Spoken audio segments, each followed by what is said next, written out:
তুমি আমায় প্রশ্ন করে বিস্ফোরক, ব্রেকিং নিউজ এটা করতে পারবে, কিন্তু অলরেডি দলটাকেই তো ব্রেক করে দিয়েছে জনতা। আপনার এই গোটা ঘটনার সঙ্গে দলের কেউ বা কোনো ব্যক্তি যুক্ত, যার কথা বললে দল বিড়ম্বনায় পড়বে? আচ্ছা, আমি যদি বলি যে এটার সঙ্গে যুক্ত নয়, তাহলে কি হাইকোর্টে গিয়ে ওই কথা শুনতে হয়? যদি আমি না বলি, বা আমাদের সেনাপতির বাড়ির সামনে গিয়ে ডিজে বাজিয়ে নৃত্য দেখতে হয় না? তার যারা পারিষদ ছিল একটার পর একটা, তাদের যেভাবে শাসন করা হচ্ছে, যে আগে শাসন করার দরকার ছিল, তার কি দরকার হয়? সবাই জানে কে।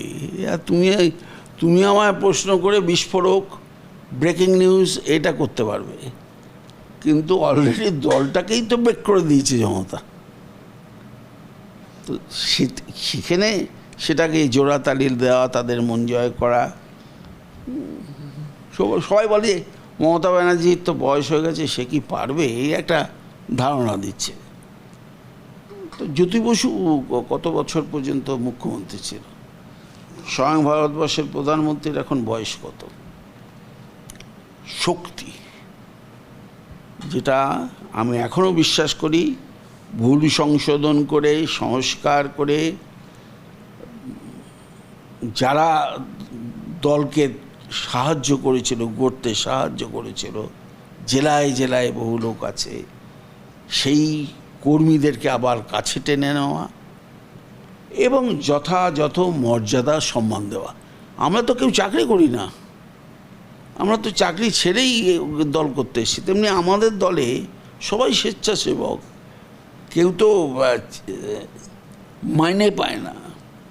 কমিউনিস্ট পার্টিতে একটা নিয়ম আছে, কেউ টাকা পায়, অনেক সময় দেখা গেছে, এটা আমি জানি না, আমি কোনো আক্রমণ করে বলছি না, যে স্বামী সারাদিন পলিটিক্স করছে, তা ঠিক আছে, স্ত্রীকে একটা টিচারে ঢুকিয়ে দাও, অর্থাৎ তার সংসারটাও চলবে এবং পার্টিটাও করবে।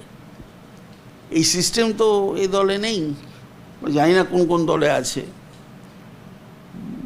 আর বিজেপি তো আরএসএস পরিচালিত দল, যথেষ্ট সুশৃঙ্খল আরএসএস।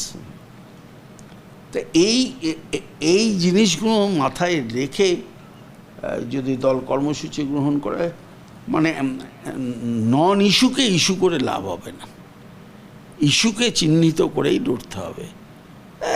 সন্ধ্যা ঘর পাচ্ছে না, পাচ্ছে না, কী করলে ঘর পাওয়া যায় বলে দিকে, এদের আমি চিঠি দেবো না, ও চিঠি দেবো না, এ তো কোনো কথার কথা নয়। গিয়ে দেখা করে বলুক, এই আমার রেজুলেশন, আমি নির্বাচিত হয়েছি আমার পরিষদীয় দলের,